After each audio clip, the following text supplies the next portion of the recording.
I think a couple of them have passed on now, about their lives growing up in Brixham. So when this event was planned, John Brennan came to me and said, could we do something for it? And I said, well, we've got all sorts of other shows and stuff happening in the week, but we'll put something together. So this is where a sort of short, easy thing came from. So I've condensed the memories of several people down to 2 people, so we're sort of piling lots of information in.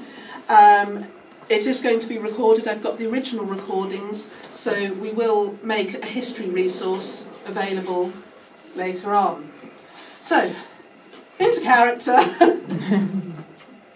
Now, there was a lot going on in Brixham for World War II. There were the Americans were in preparing a lot of the landing craft over breakwater direction for the D-Day landings. Now, you couldn't go past Upham's Yard unless you had a special pass, because the Americans didn't want you spying on what they were doing out on the breakwater. But I got a special pass, because I do the cleaning for a gent who has a big house overlooking the breakwater and all the American troops there. So I went in there one day and I started dusting. Then one of the lads had closed the curtains. I decided I couldn't see what I was doing, so I opened the curtains. Next thing, 2 soldiers come in, revolvers drawn, pointing at me, saying, "What the hell do you think you're doing?" And I says, "Dusting, you silly bugger, what do you think I'm doing?"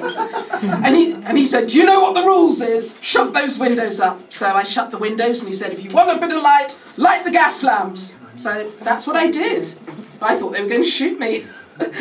We did have sailors billeted on my mother because she was a war widow, to bring her income up. And when the Yanks came, this was the first time I saw other coloured people. Pitch black he was, in American uniform. And like I say, that's the first time I ever saw a black man like him. We'd never seen it before.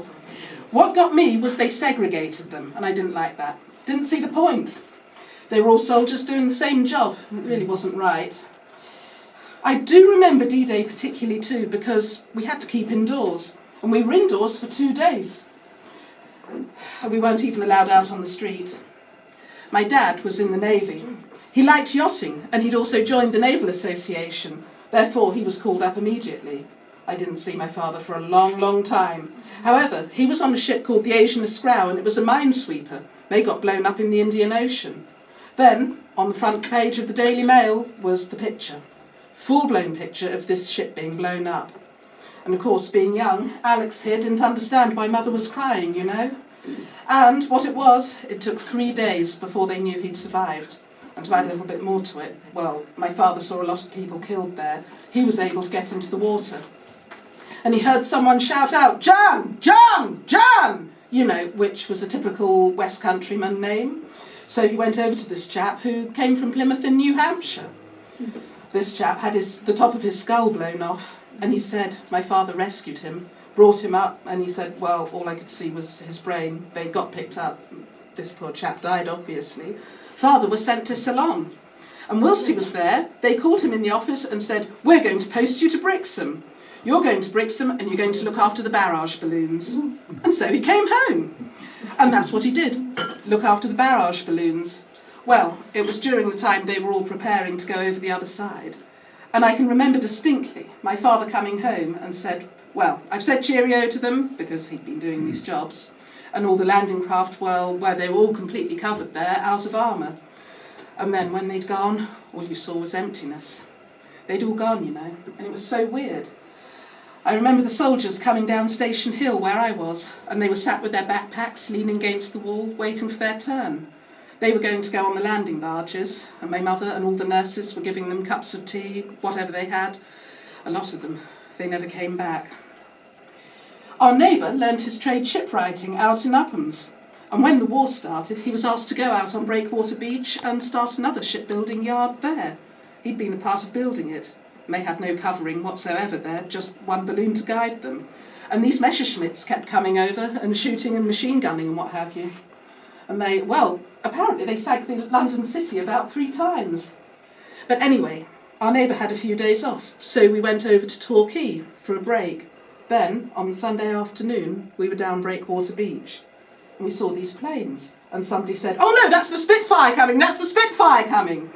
And then as they got closer, we realised by the engine noise that wasn't a Spitfire. That's Messerschmitts coming straight over. Of course, they started machine gunning, and we all ran behind the old tea house. Well, there were only wooden things there, so it wouldn't have stopped anything anyway. But that was the afternoon. They bombed St Mary Church and killed all those kiddies and Sunday school teachers as well. And we didn't know that at the time. And they used to send me up to the pub to get beer. I used to have a jug and bottle, and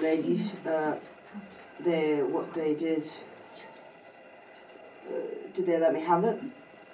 And cigarettes as well. I used to have to go down and get cigarettes for my mum and sister. I didn't know what it was we were up against.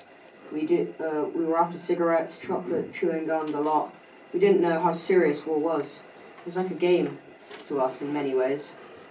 And getting American belts and getting American discarded belts and things, and marching around like Americans. It was fun, trying to get candy and whatever we could, getting scrounges off them, getting them fish and chips. We lived in overgangs, and there was a little courtyard which we lived in, and it was one room on top of the other, like one room and 2 bedrooms, and we had an Anderson shelter for our table. We all sat under the table singing when the siren went off, and that's where we sat for our meals. If there was an air raid, that's where we crawled in, underneath. But the advantage point of living in overgangs, we could see over the harbour, and you could see all things going on neighbour-wise, and then slowly you started seeing lots of landing craft come in. Me and Olivia went down to Fishcombe one day, walked up past this place, and this cook sergeant came out and he said, "Oi, can you get some fish and chips?" And I said, "No."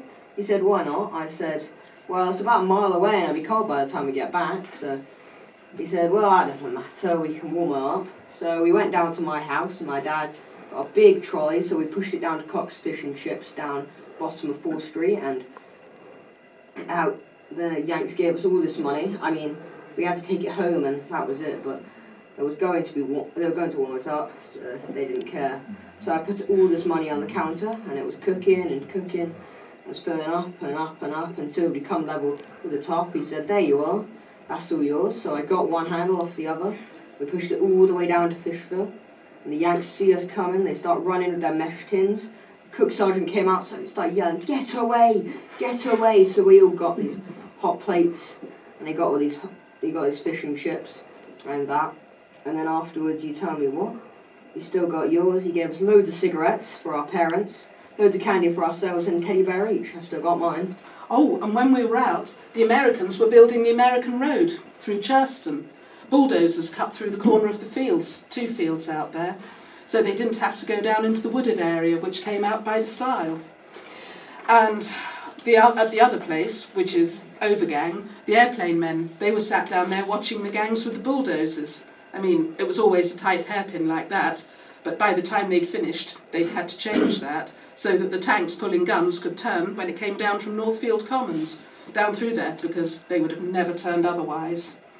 At the bottom of Ranscombe, the little shop there, they knocked that one down. Churchill Gardens, they knocked 2 down there so that they could have the turnaround with their tanks.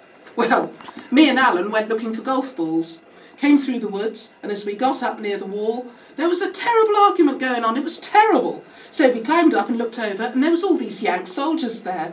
There was Watterson there, and he was Lord Churston's overseer. He ran the golf course, all Churston had, everything. And he said when they called the sergeant, "How dare you," he said. "What are you supposed to be doing," he said. "We're building roads through it to get our tanks through to Brixham." "This is private property," he said, "get off." He had about 6 gamekeepers with him, and he said, "That'll stop you." About 5 minutes later, we noticed a terrific roar. What the hell was that? The biggest bulldozer you've ever seen in your life. And they didn't argue after that. I remember the Yanks singing, "10 green bottles hanging on the wall."